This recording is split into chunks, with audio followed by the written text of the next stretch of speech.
போடக்கூடாதுங்கய்யா. சரி, சித்தரோட வாக்குங்க. இடையில போட சொன்னாருங்க. சரி, மறுபடியும் கரெக்டாக சொல்லிட்டாருங்க. கொடுத்துடுங்க, அது கையில் வச்சுக்கோங்க. அது மேலே மிச்சிடலங்க.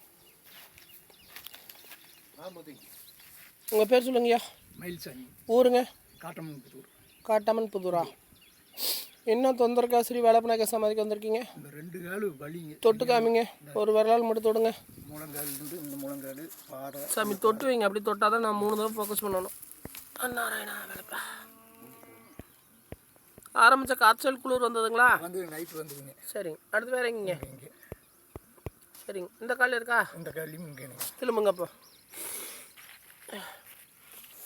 எந்த இடத்துல தொட்டு காமிங்க. சரி, திரும்பிக்கோங்க. இது எத்தனை நாள் வந்து அப்படி இருக்குங்க? இது ஒரு 6 மாதமாக இருக்குங்க. சரி, மறுக்கா ஒரு 10 நாளைக்கு நல்லா இருக்கா. சரி, இப்படியே தான் பண்ணுதுங்க. சரி, எனக்கு இங்கே வந்து எனக்கு தெரியாதுங்க. சரி, பொண்ணு இப்போ சொல்ல முடியாது. நான் நேற்றுக்கு சொன்னேன் அப்படிங்க. சரி, இன்னைக்கு காலையில் தரட்டோம். இந்த இங்கே வராதுக்கு முன்னாடி 9 இடம் எங்கெங்க வைத்தியம் பார்த்தீங்க? கோடந்தூர் போயிட்டு இருந்தேங்க. கோடந்தூர் ஒன்று, இன்னும் 8 இடம். மாரியாத்தா கோயில் இன்னும் 8 இடம். ஒரு 5-6 இடம் போயிருக்குங்க. இந்த எந்தெந்த இடம் போனீங்க சொல்லுங்கள். ஆமாங்களே, ஞாபகம் இருக்க சொல்லுங்கள். திண்டுக்கல் பார்க்க போனேன். திண்டுக்கல் எங்கீங்க? என்னமோ ஒன்று சொன்னேன் அப்படிங்க. திண்டுக்கல்லேருந்து மறுக்க ஒரு 10-20 கிலோமீட்டர் பக்கம் போகணும். எந்த ஏரியா பக்கங்க அது? திண்டுக்கல்லேருந்து வடக்கு சைடு. சரிங்க, அடுத்து இங்கே பல்லாரத்து ரோட்டில் இங்கே புள்ளாச்சி ரோட்டில் என்னமோ ஊருங்க, துங்காவிக்கு பக்கத்தில். சரி, அங்கே ஒன்று சாமி. அது என்ன கோயிலுங்க?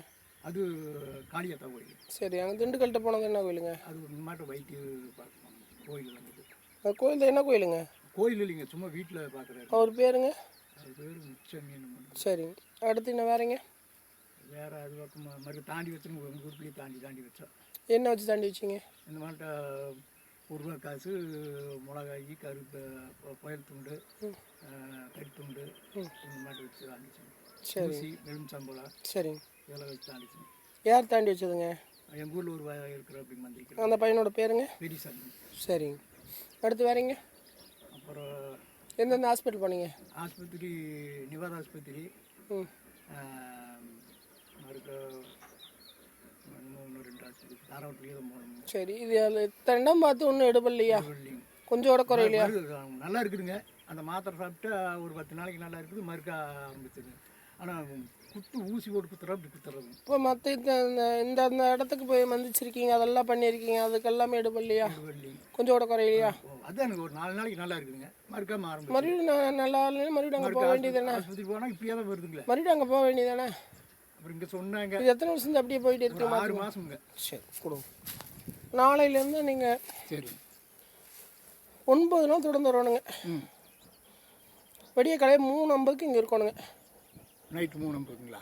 காலையில் 3:50க்கு இங்கே இருக்கணும். சரி, சரிங்களா? நாளைக்கு நாளையிலேருந்து 3:50க்கு இங்கே இருக்கணும். விடிய காலையில் 3:50க்கு இருக்கணும். வரும்போது இந்த மந்திரிக்க பொருளெல்லாம் கொண்டு வரணுங்க.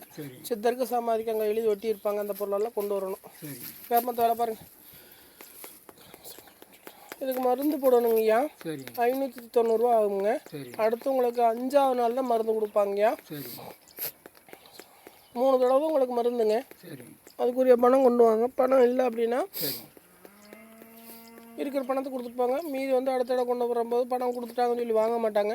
மருந்து பணம்னு சீட்டில் எழுதுவாங்க, வெள்ளை பேப்பரில். அதில் கீழே ஐயாட்ட உத்தரவு கேட்டு கீழே போடுவாங்க. அதில் எந்த சீட் நீங்கள் எடுக்கிறீங்க, இல்லை மருந்துன்னு வந்துச்சுன்னா மட்டும் உங்களுக்கு மருந்து கொடுப்பாங்க.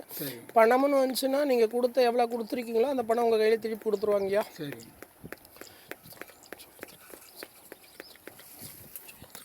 2 கல் ஜோடி ஓட்டிங்க. எரிச்சல் ஆகுதா சாமி? தூக்கமே இல்லைங்களா? சரிங்க. உங்கள் வீட்டில் இன்னொருத்தர் இதே மாதிரி பாதிப்போடு இருக்காங்க, யாருங்க?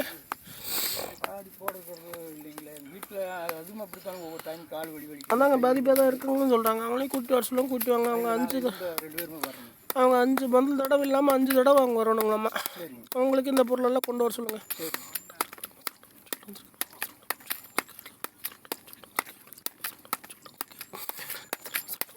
உங்கள் வீட்டுக்கு யார் அடுத்த அசல் நபர் யார் வந்தாலும் பச்சை தண்ணி தொளிச்சு விட்டுணுங்கப்பா.